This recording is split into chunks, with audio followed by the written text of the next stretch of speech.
Hello and welcome to episode 69 of the Do Epic Shit Today podcast. Woo! Super crazy, this is episode 69. If you're watching on YouTube, I'm winking at the camera. I wish I would have done something more special for episode 69, but I did not. It's just me today sharing some tidbits of knowledge that I've picked up in my 4 years of running with someone who might want to start running. I know the end of 2024 is upon us. We've got a little over 2 months left, and I feel people are maybe planning their goals for the next year. Maybe they're going to run a marathon or run a half. But this is a podcast episode dedicated to those who are looking to explore the running sport. I am in no means an expert. I've been running for 4 years. But these are some things I wish I would have known to help kind of soothe the nerves and the intimidation that the running world can share. Also, if you're watching on YouTube, I've got like a dual setup going on here. So if I'm looking here, I'm still looking at you. And if I'm looking here, I'm still looking at you. Wanted to call that out. But yes, that's what this podcast episode today is dedicated for. Those into the running world. Maybe you are already in the running world and you're like, I'll listen in. Maybe pick up a couple tidbits here. But to start, I wanted to go through my introduction to running. I feel like a lot of people, this was how they got into running. Everyone remembers 2020, the year of all things, but also the year that a lot of gyms shut down. I lived in Los Angeles at the time, and so because it's a larger because it was a larger city, I feel that the ramifications of not wanting COVID to spread were a bit more dramatic here. I'm not sure. I haven't lived in other cities during COVID, but it did seem kind of like very strict, which I appreciate for the safety of others. But because of that, all gyms were closed. And so because of the gyms and my boxing gym and pools, all of that was closed. I was kind of left with no choice but to get into running because I needed movement to stay sane. So I feel like that was kind of the special circumstance or special situation for so many people of stress management and needing a way of movement, and running happened to fit that formula perfectly. I've been in the running world since 2020, and it was really daunting because I am in no fact of the matter someone who you'd look at and be like, oh yeah, there's a runner. So it was really quite scary to start running for the first time because you think, people are looking at me, people are judging me, maybe I'm running weird, I'm not a natural. And a couple things that I've picked up on, and these are not the tidbits yet, this is just kind of the sprinkle on top to get us started. Two things I've picked up on. One, you stop giving a shit. I think I used to be so focused on, I hope I can just fly under the radar, or I hope people aren't looking at me run, or I hope I don't seem weird. I hope, you know, this isn't jiggling. I hope my boobs are in their sports bra good and they're not juggling around. Just, people, you go places when you're running especially when you're quite, I don't want to say insecure, but it's just new and it's different. And so I think your mind can go to some places about people looking at you and judging you. And I'm here to tell you that you can't control other people, but you can control how you perceive things and your emotions. And the great tool and mindset shift when I started running in 2020 to now is that I stopped giving a shit. I really did. And then the second tidbit is that people are not paying attention to you as much as you think that they are. They're in their own little world, just how we all are. And they're thinking about their cat, their dog, if their car needs to have their oil changed, their grocery list. They're not paying attention to you running. And if they are, it's probably going to be like, oh, congratulations to that person running. We tend to make these narratives in our mind. And I'm here to remind you that sometimes those narratives are not accurate. I do have a little bit of a background in these 4 years. In 2020, I was playing beach volleyball later in the year when we were allowed to do things outside as an activity, and I tore my labrum.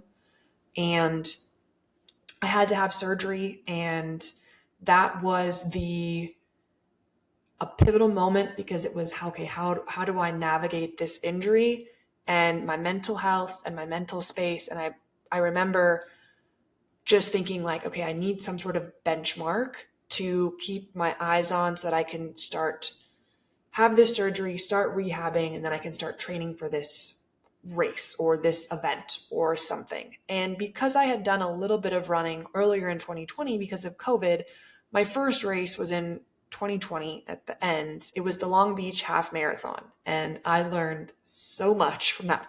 The term "don't go out too fast," sweet Lord, I was a speed demon those first 8 miles, but that ninth mile, sayonara. And so I just learned through my first race pacing and strategy and plan. But that was a great race for me to get back in the saddle of, okay, I just had surgery. I want to rehab. I want to have a benchmark on the calendar so I can work with my PT so that he knows on November date or October date, I'll be running. So help me get back into having the ability to move my arms and being able to use them when running. So that was a huge thing. And then I went to my first run club in 2021 because I had made the goal in 2020 of being more social with running. And my first run club was Venice Run Club. If you've heard of Venice Run Club, they're iconic, kindest, most amazing humans. Great story. Definitely recommend checking them out. I started running when they were still quite in their infancy. They're now have thousands of followers and have become this pinnacle of run clubs from a social aspect, from a mental health impact, from a charity. They're doing amazing things. But I went to the run club for my goal that I had set to be active, but also how can I integrate more social with being active, right? Two birds, one stone. How can I see people and how can I move? And run clubs are the way to do it. So I joined my first run club, Venice Run Club, in beginning of 2021. And I remember people asking me, because, when you join any sort of run club, like, oh, are you training for anything? I was like, no, not training for anything. And by surrounding myself with the people in this run club, it expanded my brain into what I thought I could do. I was someone who was not a runner. I played Division I basketball, so I will say I'm athletic. I'm 6'2", but I am not someone who was like, you know what, one day, bucket list, marathon. The answer to that would be fuck no. That was not something I wanted to do. That was not on my list of things to do. And by being around these people, they just empowered me and just kind of pushed me to think about the things that I had written off as potential opportunities or potential things that I could accomplish in my life. So from that to that first half marathon in 2020, I now have 2 marathons underneath my belt. I have 2 half marathons. And then I just did an unofficial 50K. I got halfway through and was first place female and broke my heart. It was raining so bad, and for the safety of the runners, the race directors had to call it off. And looking back now, I was so pissed, but I get it. We weren't even running. It was just like, I remember my hands just being covered in mud, trying to claw up these mountains because you were just running in place. You weren't even moving. And then I recently completed a 100-miler, which is, geez Louise. So I've learned a lot. I've learned about gear, watches, mentality, proper shoes, gels, electrolytes, like the whole laundry list of crap that you can get caught up in. And I wanted to take some time and share what I've picked up on. I know on this podcast I've had ultra runners and ultra marathon accomplishers, and I think there's something so beautiful about starting from the pinnacle part of running being a new part of your life. So I hope this is helpful, and that's my biggest takeaway. Because running is a very beautiful thing. The actual act of running can be a pain in the ass, but what it can do to your life is, and this is going to sound so corny, it's life-changing. You pick up new mentalities, you learn more about yourself, you incorporate more discipline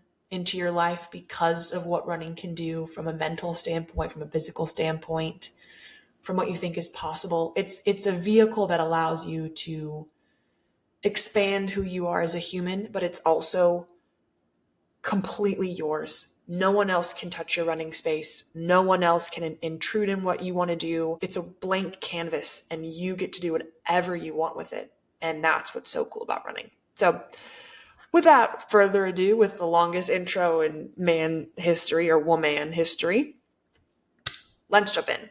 Number one, or tidbit offering, number one. And this is probably the most important, I think, of all of them.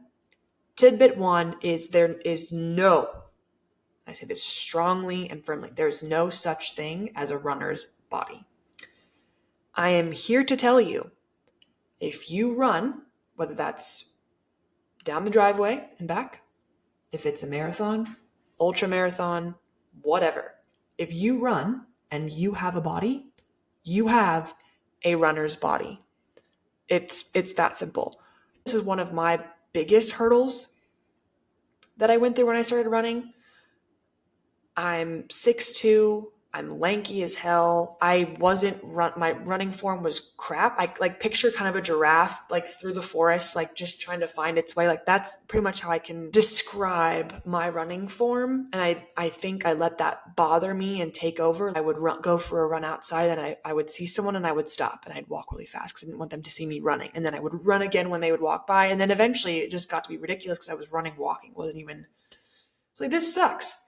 So at some point, I don't know when it was, I just stopped giving a shit. I'm out there running. I'm doing this for me, and I'm not concerned with anybody else's thoughts, opinions. And I think one of the most intimidating things is you see these quote unquote runners and they have their runner's body and they have their running form and they're, runners. You see them and they're like, oh, that person runs. So yeah, when I started in the running world, I felt super out of place. Like I mentioned, tall, lanky, not great form, but I ran anyway. And I think that is a pivotal moment because you can get caught up on what other people think. You may not have the runner body, you may not have the running gear, you may not have the runner enter anything there, but you're running. And so from one runner to another, I see you working your ass off, and I'm proud of you for exactly what you look like, exactly what you are. I think the runner body is absolute bullshit. So keep practicing on that mindset. I know that's not the end all be all, but just know that from someone who's got a couple races underneath their belt, if I see someone running, I'm not looking at your body, I'm looking at how amazing you are that you're running. So just something to keep in mind. And so that's tidbit of knowledge number one. Tidbit knowledge number two is find your community. The power of people is so important. And I touched upon this earlier with Venice Run Club. And there's so many run clubs out there.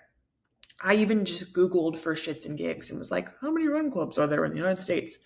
The list is endless. And I think not all run clubs are even established run clubs, but there also are many geographically based run clubs that you can either Google or go into Instagram, go in the search and just type in run club and see what happens. But I think without having a community of runners around me, I wouldn't have been able to, or maybe I would have, it just would have taken me a lot longer to realize that I am capable of much more than I give myself credit for.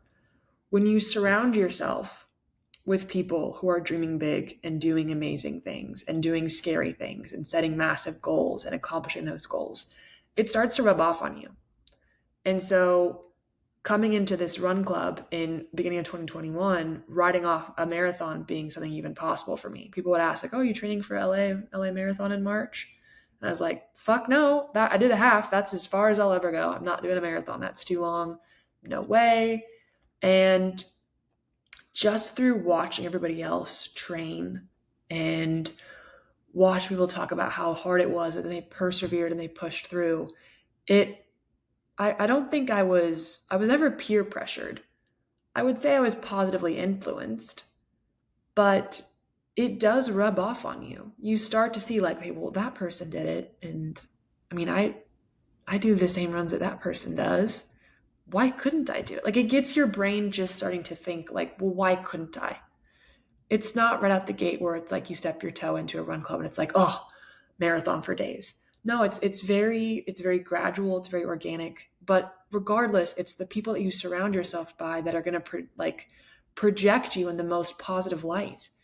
And I mean, just through being with this group of people, and I've been to more than one run club, and each run club kind of has their fun energy and their niche. You really can't go wrong with finding one.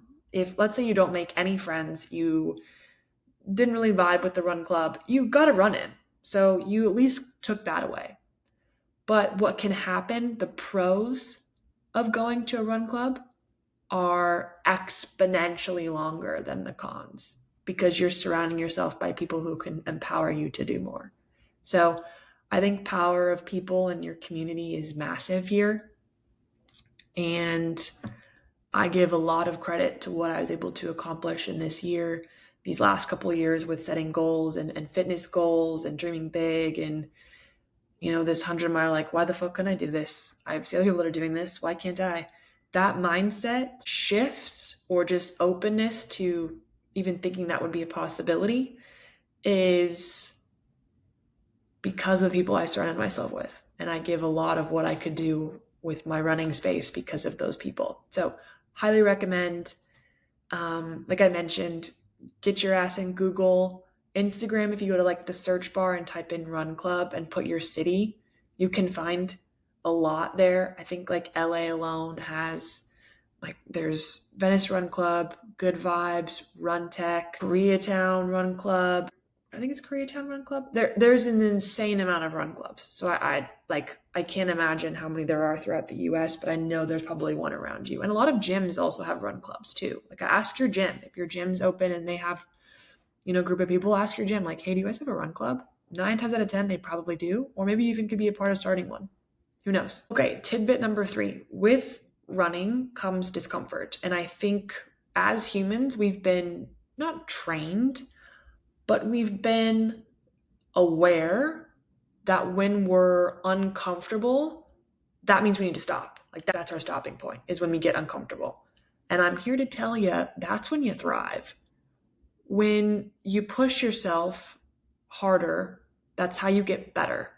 It's the same thing, like, not to get boring with like a test, similarity here, but like when you're learning something in math or taking a test, you need to study for it, there's going to be shit you don't know. And the fact that you don't know that is uncomfortable. It's kind of insecure. It's like, oh, well, I don't know this. You're supposed to not know everything. You're supposed to not be good at running right out the gate. Like, you haven't been used to it. It takes some time. But I think the biggest threshold and mindset change is understanding that when you are uncomfortable because you're running, whether that's for speed, for distance, like, let's say, for example, you want to get to 4 miles and you've only been able to get to 3.5. Really hone in on that last half mile. It's going to be super uncomfortable, but you're about to fucking thrive. Like, this is where you grow. This is your time, to sound corny, to shine. Because that goal of 4 miles, the reason why you set that goal is because it's not going to be easy. If we all just set easy goals, we would never have been a blooming society. Planes wouldn't exist. We wouldn't have a sub 2-hour marathon. So there's a lot of reward that comes out of being okay with being uncomfortable. The more you learn to understand that amazing things happen outside of your comfort zone, the more you're going to be okay with being uncomfortable.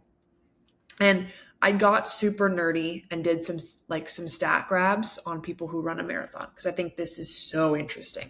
So I'm going to look at my little notes here.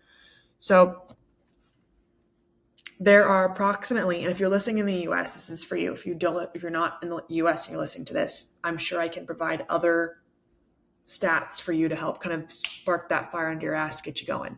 But this pertains to running a marathon. In the US, there are 346 million people. That's our population, approximately, give or take. I screenshotted this or took this offline on October 28th of 2024. So things could change. So 346 million people that live in the US. Of that 346 million, 50 million people run at least one time per year. One time per year. There's 365 days in a year. They're running one time per year. We're going to break that down. So 1 out of every 7 people run at least once a year.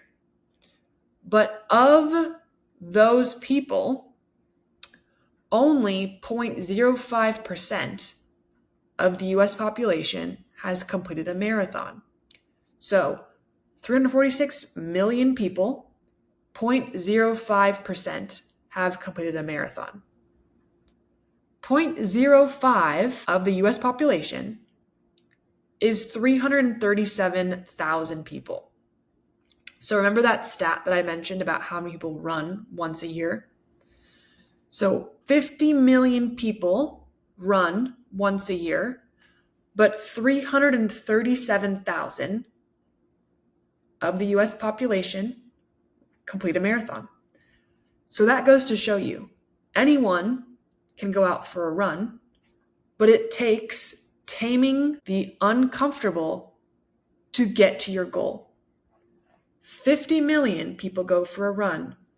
337,000 complete a marathon. That's some crazy shit right there. That means you can have a goal, but if you don't hold it, you don't embrace the uncomfortable, you don't be I'm going to borrow a quote from Hercules, who I had on here, who is an advocate for daily discomfort. If you're not an advocate for daily discomfort, it's going to be really hard to get those goals.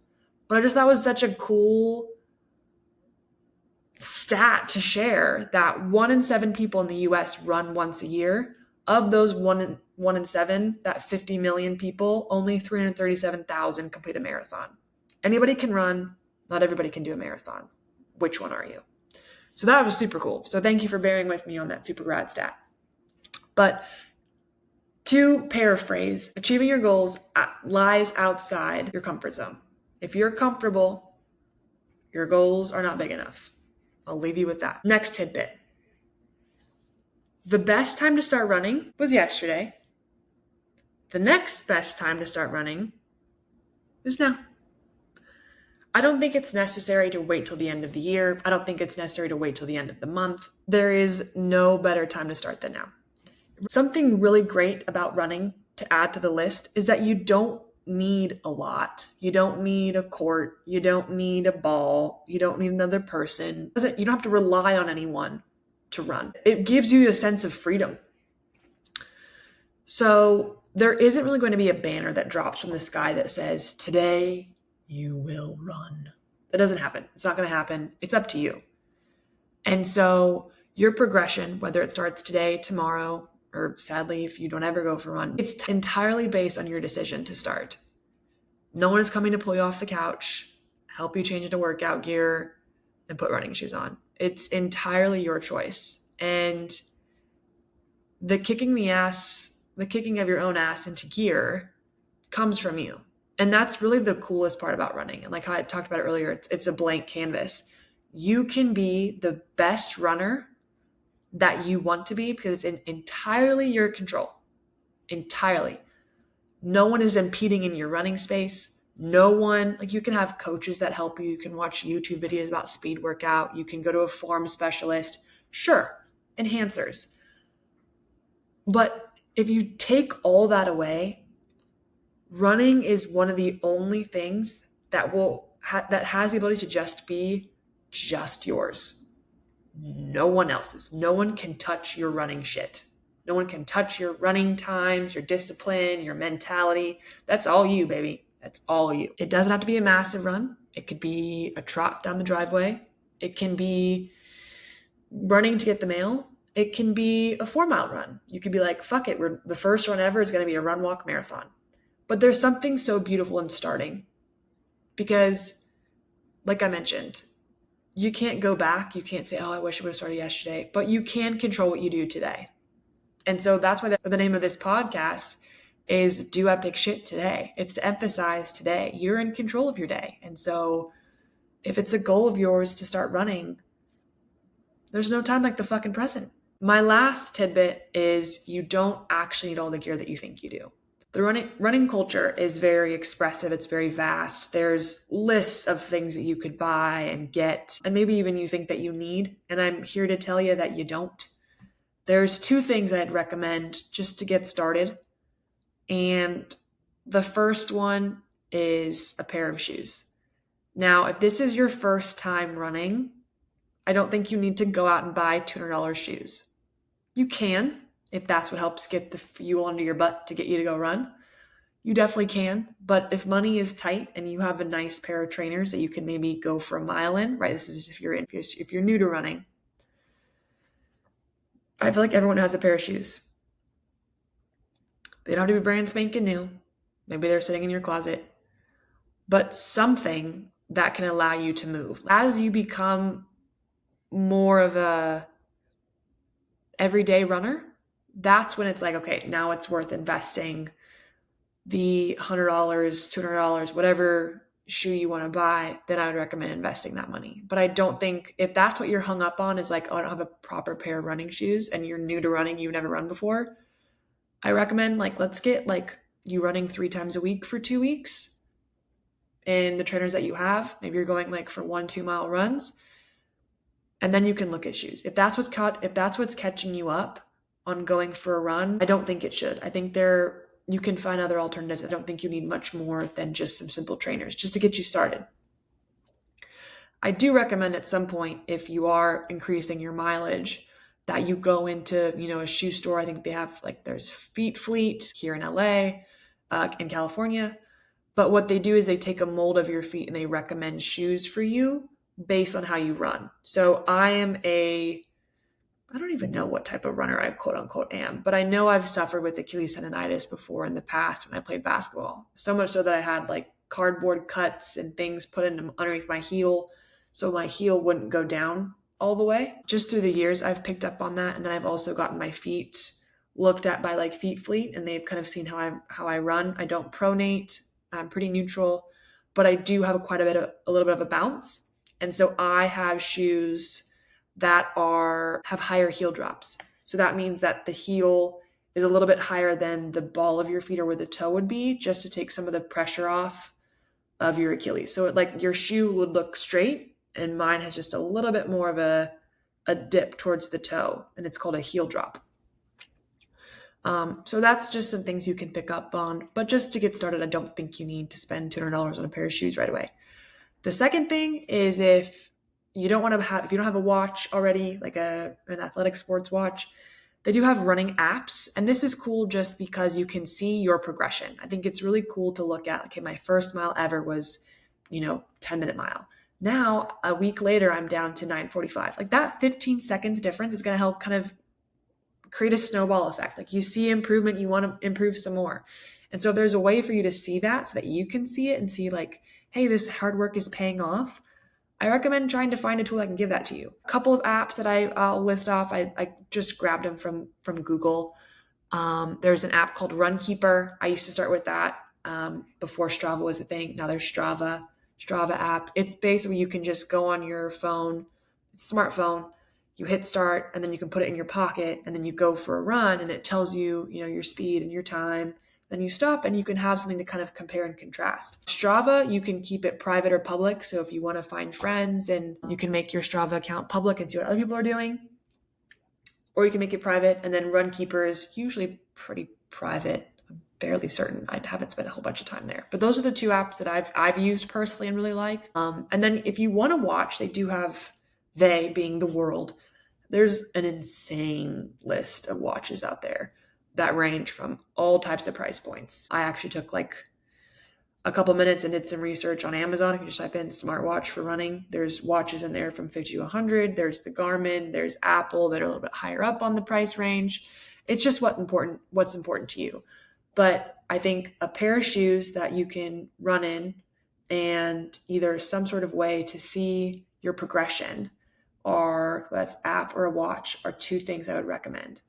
All the other stuff, like the race kits, the super swaggy compression shorts, the sports bras, the electrolytes, the goos, the gels, the hats, all that sort of stuff. It's amazing. And I am a sucker for a good race outfit or like a good running short and sports bra combo, but it's not necessary. It's not needed. You don't need that shit to get started. Those are my five tidbits. I'll read them back to you just for, simplicity. So, there is no such thing as a runner's body. You have a body and you run. Therefore, you have a runner's body. Find your community, the power of people. This is what's going to make your running world grow 3 sizes bigger. Be ready for some discomfort. The reward outweighs the risk, and your goals lie outside of your comfort zone. So just know that if you're going to set a goal, there's going to be some discomfort, and that's totally okay. We all experience it. We all go through it, but you need to get over that uncomfortability in order to get to your goal. So it's very normal to be uncomfortable. It doesn't mean you need to stop. Next one, the best time to start is now. There ain't no time like the present. So I highly encourage you, if you've been thinking about going for a run for the first time, this is your sign. And then the last one is you don't need the gear that you think you do. I hope these were helpful. I hope this helped remove some intimidation from the running world. I hope this provided some insight. If you're looking to get started on your run, you've got me cheerleading for you. I'm here. Reach out to me for some of the goals that you hit. I'm super stoked for you. I'm here every step of the way and would love to hear all about your running journey. To close, like how I always do, and I encourage you once this podcast is over, or even now, to think about some things that you're grateful for. I always hone in on that at the end of each episode. I think it's so important. It's so important to come back to what we're thankful for and what we're grateful for.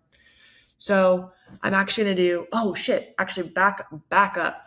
So usually I end every podcast with rapid fire questions. And since it's just me today, I wasn't going to like pre list some questions that I have. So I have this random question generator and there's like a cute little duck on it. So we're going to see. So let's do like 4. What is something you've learned in the last week? My muggle job has been teaching me a lot. I'm actually studying to get my AWS practitioner license. So that's been quite intense. So I'm learning a lot with that. AWS is gnarly, and that's Amazon Web Service for those who don't know. So yeah, that's something I learned, not running, but you never know. I also learned what a cortado was. Cortada? My husband is very much into them because his best friend's wife makes bomb cortadas. So we're learning something new. Pizza or tacos? Ooh, tacos, no question. What are you interested in that most people haven't heard of? Ooh, what am I interested in that people haven't heard of? I mean, if you know me, you know I'm obsessed with the Titanic. I don't know what it is. Well, I do. I just think it's just very captivating. It's a captivating story. I used to be super interested when I was younger into mummification. Weird kid. I was a weird kid. And spy gear. So I'll share that. I'll do 2 more. What do you do on a free afternoon in the middle of the week? I don't really have free afternoons, but I do try to have a good book. Right now, I'm reading Running the World from Nick Butter. I actually had him on as a podcast guest. Rad human. Highly recommend. And then last question. What is one of my favorite comfort foods? Dates and peanut butter. Does that count as a comfort food? It does to me. Yeah, dates and peanut butter. All right. And then how I end every episode is what are 3 things that I'm grateful for? So, number 1, I'm thankful for being able to have this podcast. It's super daunting and scary to record a whole bunch of shit on my own, but I hope the goal at the end of the day is I hope I'm helping someone else. That if I've done that, then I've done my job. So I'm really thankful to have this platform and have this community that it's slowly becoming a community, and it's so amazing to see and watch everyone empower each other. It's so cool. So I'm thankful for that. I'm thankful for my husband we had a friend of ours complete an Ironman this past weekend, and he drove the 6 hours up to Sacramento and then drove the 6 hours back to Sacramento. He offered, and it was lovely because I was able to get a lot of work done and sleep. And so that was amazing. So I'm very grateful for him. And then Third thing, I got to swim this morning with the sunrise, and I tell you what, I'm a right side swimmer, just looking up out of my right side and just seeing kind of the sunrise peek up out of the pool. That was pretty fucking awesome. So those are my three things. And thank you so much for tuning in and or watching today's episode. If you enjoyed it, please feel free to share with a friend or a family member who could benefit from hearing it. And I'm sending you guys all the most amazing vibes for a wonderful week. And thank you. Thank you so much.